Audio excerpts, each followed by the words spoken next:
Salut tout le monde, c'est Atsukison et on se retrouve pour une nouvelle critique analyse des chapitres de Fairy Tail. On va parler du chapitre 524, Un futur noir. Honnêtement, ce chapitre m'a pas beaucoup inspiré. On a tellement eu d'informations pendant les deux chapitres précédents que là, voilà, il y a de l'information, c'est un très bon chapitre, mais on a tellement eu d'informations pendant les deux derniers chapitres que là, il y a un petit peu moins d'action, on va dire, que les deux derniers chapitres. On va tout de suite commencer par le début du chapitre. Tout simplement, on va retrouver Acnologia avec Erza et Wendy. Moi, je m'attendais à quelque chose d'autre que ce qui s'était passé. En fait, Acnologia donc est venue du ciel et s'est retrouvée donc avec Wendy et Erza. Moi, je m'attendais à un putain de combat face à Wendy, Erza et Acnologia.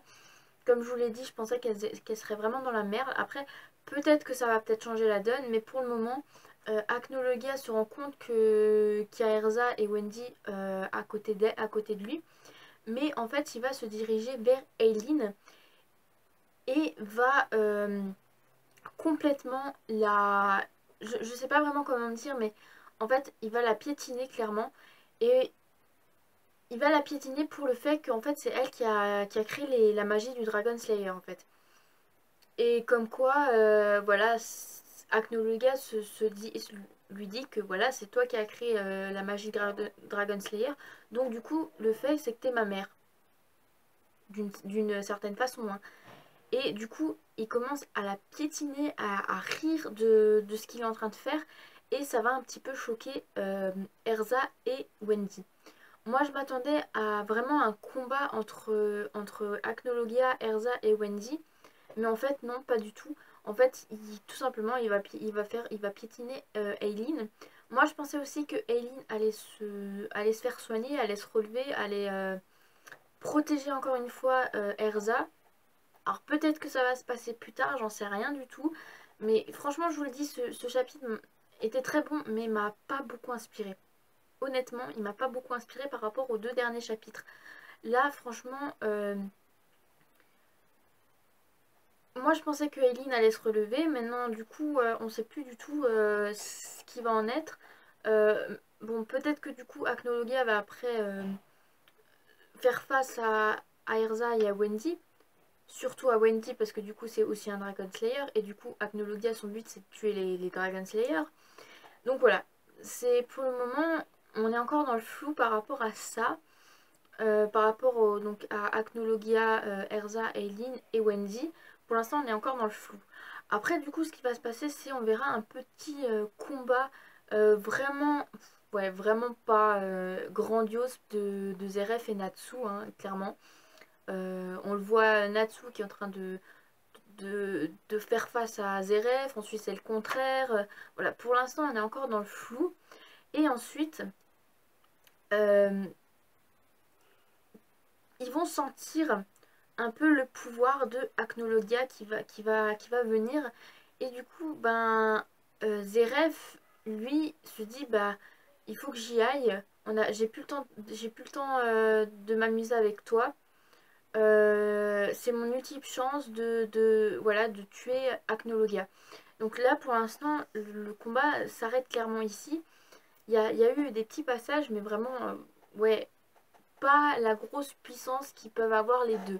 Donc pour l'instant, voilà, Acnologia arrive, Zeref et Natsu combattent ensemble, ils se rendent compte du pouvoir de Acnologia qui est arrivé. Du coup, Zeref, lui, se dit Natsu, on n'a plus le temps de combattre, c'est mon ultime chance de vaincre Acnologia. Donc pour l'instant, il veut stopper le combat pour aller chez Acnologia. Ensuite, ça s'arrête ici et on va avoir nouveau du Auguste, Kana et Gildart. Donc ils vont aussi ressentir la magie donc, de Acnologia, ils vont sentir cette petite magie. Et du coup, Auguste se dit, punaise, Zeref, maintenant qu'Acnologia est arrivé, Zeref a beaucoup moins de chances de le vaincre, vu que du coup, voilà, il est arrivé beaucoup plus vite de ce qu'on se pensait. Donc du coup, le fait de prendre la magie de Mavis, donc le Fairy Heart, est un peu baissé de pourcentage en fait.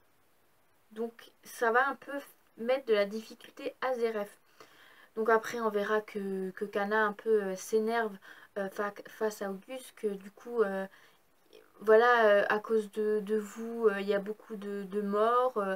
Nous, tout ce qu'on veut, c'est s'amuser, c'est rester ensemble avec Fairy Tail, notre guilde.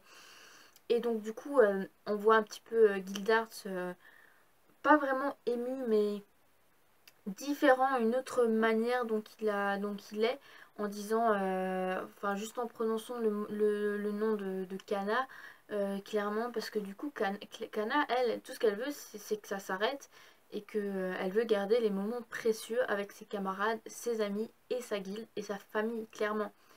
Donc elle veut faire, et ça ça je le savais, je vous l'avais dit, elle va faire la magie du Fairy Glitter, donc la troisième grande magie des fées, donc de Fairy Tail.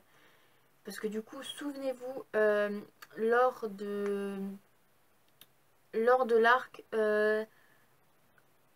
je ne sais plus le nom de cette île, la Tenri, là où ils ont fait le, le clan, là, enfin le rang de S quoi, par rapport à Natsu, Kana et tout ça. Kana a récupéré le Fairy Glitter que Mavis lui avait transmis. Donc du coup là elle va faire son Fairy Glitter et on va se rendre compte que Auguste n'a aucune blessure. Il est tellement puissant qu'il n'a aucune blessure. On voit Kana épuisé et on voit que Auguste n'a clairement rien. Alors là, là, je me pose vraiment la question suivante, c'est est-ce que Auguste est vraiment humain ou pas? Il n'a pas de blessure. Et c'est quand même un peu... ouais, zéro blessure pour une grande magie, pour la troisième grande magie de Fairy Tail. Ouais, alors comment ils vont faire pour le battre? C'est aussi une très bonne question. Voilà, clairement. On verra aussi que Auguste va poser les questions suivantes à Gildart et à Kana. Donc il va poser la question à Kana, est-ce que tu aimes ton père? Voilà. Donc qu'est-ce que tu ressens pour lui? Kana va lui dire, bah clairement, je ressens rien de particulier pour lui. Voilà. Gildart, lui, il est en train de... Pas vraiment de s'énerver, mais il va dire, non, c'est un mensonge, Kana, c'est pas vrai. Voilà. Et du coup, Auguste va poser la question suivante à Gildart. Est-ce que tu aimes Kana? Donc, est-ce que tu aimes ton enfant? Donc, du coup, Gildart va lui dire bien sûr que oui, je l'aime. Et là, la phrase de Auguste envers Gildart, c'est si ton enfant si ton enfant vient à mourir sous tes yeux, à quoi, à quoi ressembleront tes émotions? Et là, ça s'arrête là. Le chapitre s'arrête. Le prochain chapitre va s'appeler Pourquoi l'enfant de sa majesté ne pouvait aimer. Voilà, donc il y a la provocation d'Auguste. Quelles sont les véritables intentions cachées derrière ces mots? C'est vrai que là, on se pose beaucoup de questions, quoi. Parce que la phrase si ton enfant vient mourir sous tes yeux, à quoi ressembleront tes émotions? Si on va se poser beaucoup de questions, alors est-ce que du coup Auguste va s'en prendre à Kana, va la torturer et que du coup Gildart va peut-être sortir une magie inconnue qu'on n'a jamais vue de lui, qui va le mettre fou de rage, peut-être. Voilà, ça se peut que peut-être Auguste va torturer Kana et que du coup Gildart va faire sortir une magie inconnue en lui. Ou alors, je ne sais pas. Voilà, je vous le dis, ce chapitre me laisse en flou par rapport à Eileen, Erza, Acnologia bah du coup trop flou. C'est pour l'instant Agnologia s'en prend à Aileen. Donc est-ce qu'après il va s'en prendre donc à Wendy vu que c'est un Dragon Slayer et à Erza, où Erza va protéger Wendy? C'est probable parce que du coup Agnologia, son but c'est de vaincre les Dragon Slayer. Je pense il s'en fout de Erza, donc peut-être qu'il va s'en prendre à Wendy et que Erza va la protéger. Aileen, franchement, je pensais qu'elle allait s'en sortir, mais là il y a beaucoup plus de il y a beaucoup moins de chance. Je pensais que elle allait voir que Acnologia fait face à Erza et que du coup, voilà, elle veut protéger sa fille avant vraiment de vraiment mourir. Le combat de Natsu et Zeref. Zeref veut mettre stop pour le moment à ce combat pour aller chez Acnologia. Et par rapport du coup à Kana, Gilzart et Auguste. Est-ce que du coup Auguste va torturer Kana dans le prochain chapitre? Très bonne question. Donc du coup moi j'ai vraiment j'ai rien à dire de plus par rapport à ce chapitre.